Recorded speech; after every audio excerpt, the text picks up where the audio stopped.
Hello, welcome back to Let's Play Jane's Fighters Anthology as we continue the Showcase series. So today, next on our list here is the AIDC Chinku. So that's a Taiwanese fighter, or Republic of China if you please. So let's set up the scenario for that. Flying over Taiwan, enemy forces are Chinese. Friendly forces are going to be Taiwanese / Republic of China. Oh, I also want to apologize because I realized for the past couple of episodes I've been referring to the Shilka as the Tunguska, and that's my bad. I don't know how I got those mixed up, but and the Shilka actually is kind of historically relevant to Vietnam. I think they had some delivered at the end of the war, but obviously it was way too much for the little light ground attack aircraft we were flying. So anyways, there we go. Taiwanese Wing of 3 responding to, let's say, a Chinese incursion of what do they have for their J series fighters in here? Probably, yeah, not much. So we'll say the Snowflankers, for lack of having any of their J series fighters, like the J11, I think the flanker is. Custom combat load, 10,000 feet, 10 miles, nothing on the ground. Ooh. Now this is where I actually have to do some pre-research because I want to see what weapons it's compatible with. Okay, so they use Sky Sword 1 and Sky Sword 2, which obviously those aren't in the game. They do use Sidewinders though, so that's in there. Short range. Okay, so Sky Sword 2 is roughly equivalent to an AMRAM, it seems, so we will load in some AMRAMs here, and normally I would reduce the fuel load, but I don't know I don't know if it's putting us in the Strait of Taiwan or over Taiwan, and I want enough fuel to get back to base. So with that, let's begin. Alright, just making sure my joystick's working here. Integrated jammers on. Oops. Looks like they are starting early with the SAMs, with the AAA spam, or not, the missile spam, I should say. All right, so let's throw out a few AMRAMs. All right, we got a couple of them down, it seems. We have one left, and wow, that was not at all how I thought that would go. That was way too easy, honestly. Maybe I should have started us at 15 miles out, so that way we'd have to actually dodge their SAMs. I didn't even take any damage. So let's look at the map here. Yeah, so let's land at runway 1. Well, sorry, that's the... I suppose that's just the, what do you call it? The structure type as far as the game's concerned. We are heading the wrong way, first of all. So let's set a course heading 0... No. We'll say 110. Set a course back to Taiwan. Or Formosa, depending on what era. Yeah, I guess we'll, it's listed as runway 7 on your Qingkri-Shin. So I guess that'll be our airbase. So in the meantime, let's see what's our star. We can bump that up to like 60%. I don't have to worry about conserving fuel or anything. So anyways, the AIDC F-CK-1 Chinku. And I think there's a pun to be made there about the F-CK. designation, but going to pass on that for now.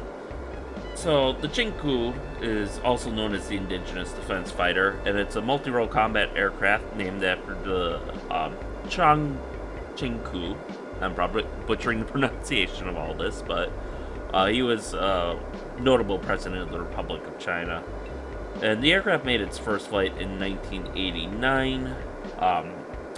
So Taiwan initially started this program because diplomatic pressure from China caused the U.S. to refuse to sell the F-20 Tiger Shark, which unfortunately doomed the F-20 program and the F-5 derivatives, as well as the F-16 to Taiwan. Now, eventually, I think it was Reagan opened up the spigot and let the U.S.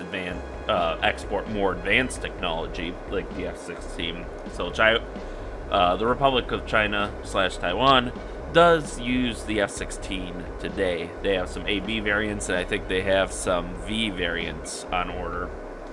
But obviously there's a period there where we wouldn't even sell them F-20s, which is amazing since that was supposed to be like an export-capable fighter.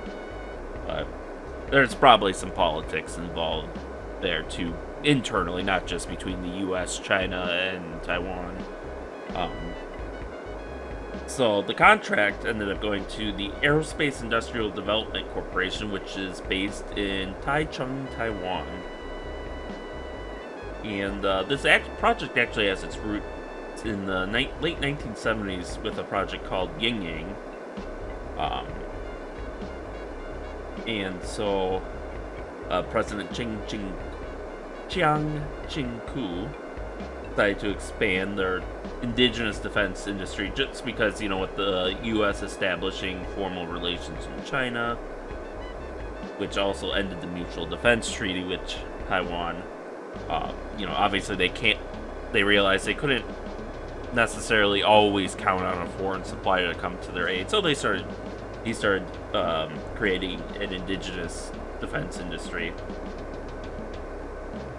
And then, again, with the 1982 U.S.-China joint communique that limited arms sales for a time, so the F-16 couldn't be exported. The F-20, which was designed somewhat specifically, actually, for Taiwanese needs, couldn't be exported. So Reagan ended up bouncing it with the 6 assurances to Taiwan, so this opened up the door for tech transfer to Taiwan's indigenous defense industry. So that's what helped them design this aircraft. So the IDF, Indigenous Defense Fighter, initially began in May of 1982, once their efforts to purchase fighters had failed. And the project was led by Sichin Mike Hua, who is later known as the father of the IDF. And they had several sub-projects within this, project. You had the Soaring Eagle, Yin Yang, which was the development of the airframe in cooperation with General Dynamics. Yun Han, Cloudman, development of the aircraft power plant and propulsion, cooperation with Garrett, which is now Honeywell Engines. Tian Li, Sky Thunder, which was the development of the avionics system. So there they cooperated with Smith Industries and purchased some from Lear Aerostronics, which is now a subsidiary of British Aerospace. Leighton, which is a subsidiary of Northrop Grumman, and Martin Baker. And then there was the Tianjin project, Sky Sword, which was the development of indigenous air-to-air missiles. So in April of 1997, the American company Litton's Applied Technology Division was awarded a production contract and options totaling $116 million by the AIDC for improved radar warning receivers to be installed on board.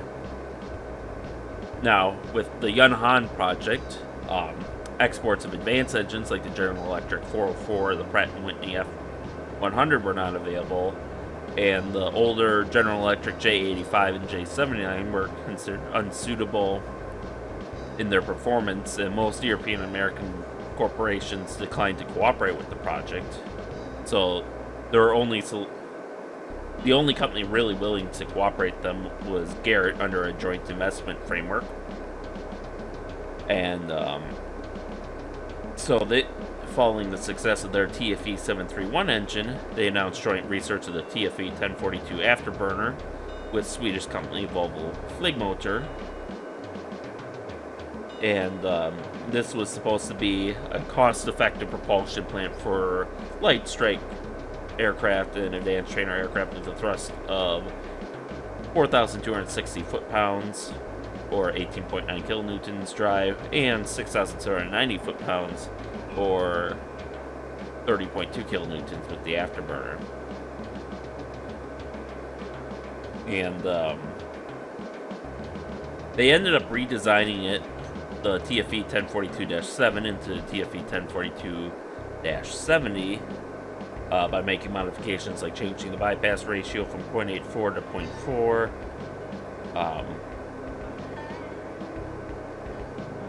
And in order to kind of keep China at bay, they were forced to kind of...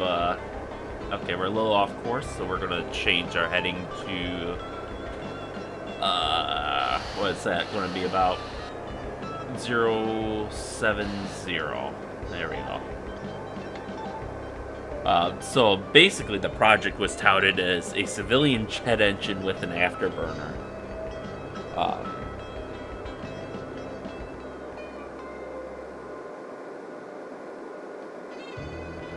So it's kind of a amusing thought there, civilian aircraft with an afterburner, but obviously it was never used in a civilian design, at least to my knowledge. Now, as far as the cooperation between AIDC and General Dynamics, basically the Republic of China Air Force gave them their requirements, so GD kind of came up with their own design, which in Taiwan compared their design versus the General Dynamics, and then they just merged the best parts of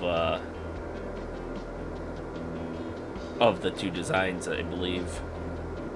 And they explored a lot of different configurations. The three finalists was Configuration A, which would have been similar to the F-5E, Configuration B, which would have been similar to the Eurofighter Typhoon and the Saab Gripen, and Configuration C was similar to the F-15.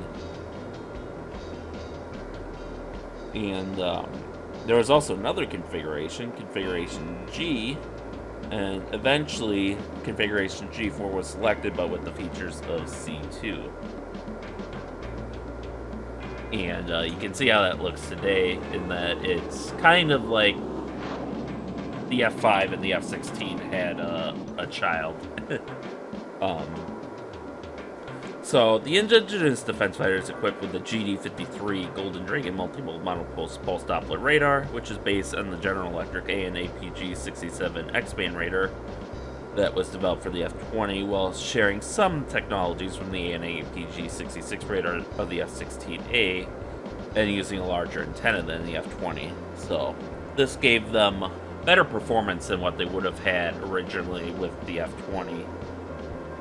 It can simultaneously track 10 targets and engage 2 of the targets with the TC-2 active radar seeker beyond visual range air-to-air missiles. It's got a triple redundant, full authority fly-by-wire control system, avionics that are based on a modular architecture with MIL standard 1553B digital data buses. They have a Honeywell inertial navigation system, a Bendix King head-up display, and a TWS-95 RHOS. Now, the SkySword project component of this, the air-to-air missiles, was a bit more independent. Their first one, the TC-1 or Tianqin-1, was a short-range infrared missile, which was basically an indigenous copy of the AIM-9 Sidewinder, while the Tianqin-2 is an active radar homing beyond visual range missile. And it is believed that they cooperated with Motorola and Raytheon on the TC-2 Seeker, which they think is based on the initial Seeker design proposed for the AIM-120. So, in a sense, these were basically indigenous copies of the AIM-120 Sidewinder. And at the time, Taiwan was actually developing nuclear weapons, and the F-CK-1 was to be tapped as a secondary delivery vehicle for Taiwanese nuclear weapons, be delivered with the Skyhorse missile. And it was supposed to fit within the same dimensions as their centerline drop tank, and it was to have a 1,000-kilometer range. But obviously, eventually, I think Taiwan gave up their nuclear weapons ambitions under guarantees from the U.S. But they do have, they were upgraded by 2014 to work with the Wanqin air-to-ground missile. So as far as variants go, you have your obvious pre-production variants. You have the original AB production run, which originally they were going to order 256, but they cut it to 130 in 1991 because they were able to make up some of the shortfall with the purchase of 150 F-16AB aircraft and 60 Mirage 2000 aircraft. And of that 130 aircraft, 28 were two-seaters, plus the 10 pre-production units. An upgraded variant, the CD Sangcheng, was then announced beginning in 2001. And these were upgrades of the IDF, F5, and AT3.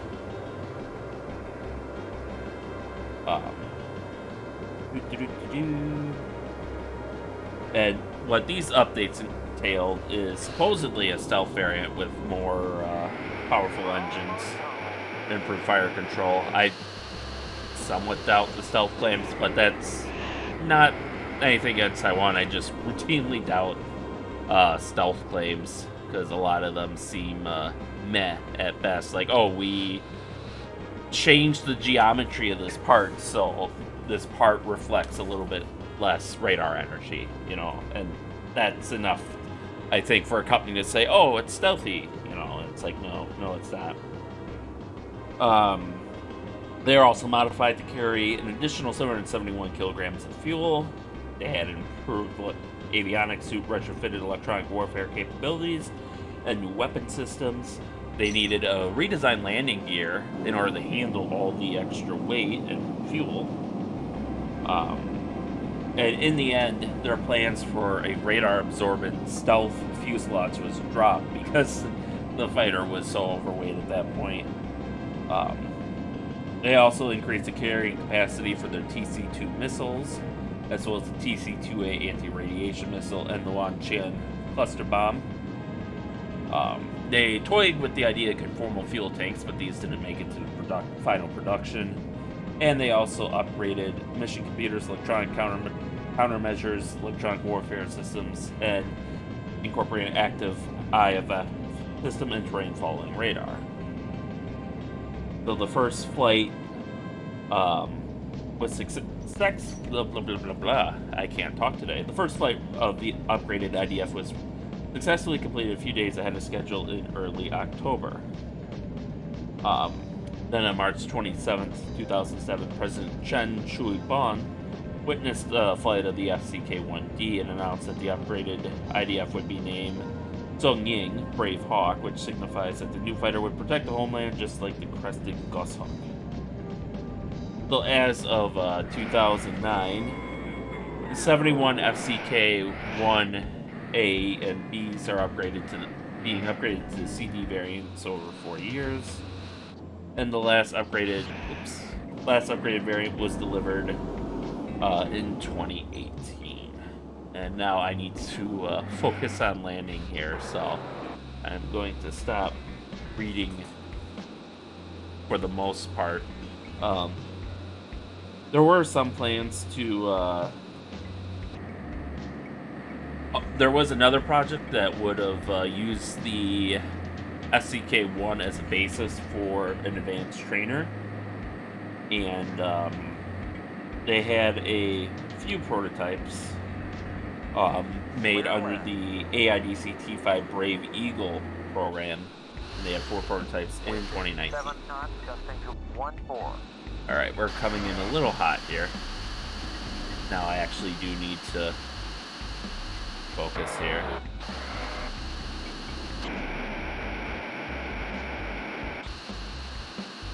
Alright.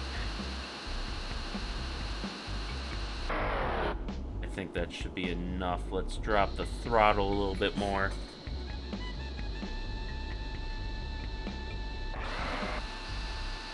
Okay, I do need to get lower though. There we go.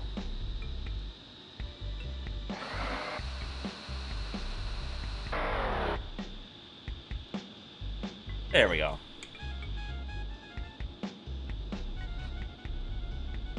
And now we can increase the throttle a bit.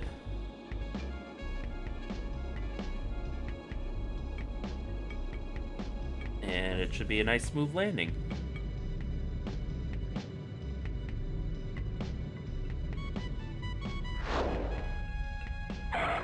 Perfect.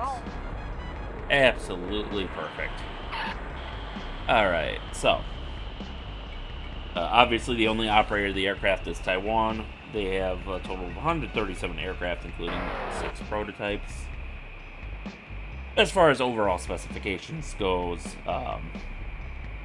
crew of 1, they have 2 Honeywell AIDC F-125-GA-100 turbofans with 27 kilonewtons thrust each under dry conditions and 42.1 kilonewtons with the afterburner. Maximum speed is Mach 1.8 with a range of 680 miles. Service ceiling of 55,000 feet and a thrust-to-weight ratio of 0.946 clean, 2.7 under max load.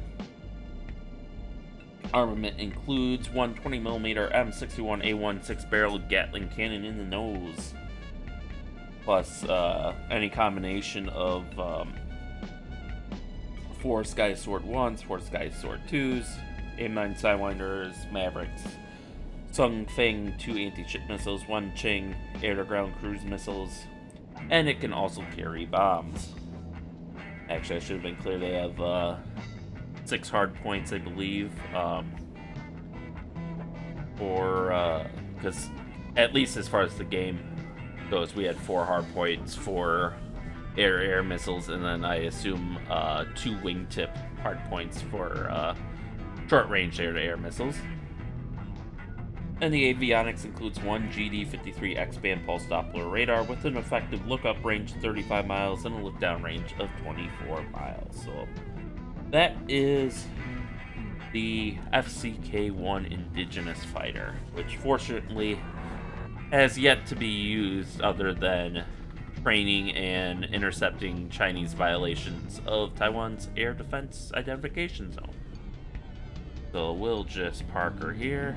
And as we can see here, it's a short-range fighter. I mean, obviously, it's a legacy of the 80s when being able to reach out 30 nautical miles was like a huge thing back then. So in those situations, it's obviously a very competent fighter. As we can see, it had no problem taking on those flankers. Nowadays, it's certainly probably a bit dated, even the CD variants. But I think the F-16Vs that Taiwan's procuring will make up for that gap. And there we go. So our wingmen should be landing now. We'll see where they park, and then we will exit to the debriefing screen. And second wingman. Okay, he's lining up for his landing now. Oh, it looks like oh, these are actually the 2-seaters, so these would be the B or D variants, I believe. As the single seats, or the A and C are single seats, I believe. So are they just gonna take off again, or? Are they actually going to stay put? Whatever they're doing it pretty far away from us. And it looks like our wingman did take some hits, but... Oh, he's taxing for takeoff again, so we'll end it here. Alright, mission success. We destroyed all 3 aircraft with no problems. We had 1 wingman take 54% damage, but he survived. And as you can tell by the fact that they were running out of fuel at the airfield, this is a fairly short-range fighter. You know, not like excessively short range, but, you know, it's light. We had 1 kill, and I think each of our wingmen have 1 kill based on the rating of that. So we had 2 AMRAAMs launched, 1 hit, 1 failed. It seems to be the same story across the board, and then I accidentally tapped my spacebar, so we have 0% gun accuracy. So there you have it, Taiwan's first indigenous fighter. So next week we'll continue along with the showcase, but until then, thank you all for watching and stay tuned for next time, and stay safe out there, and we'll see you then.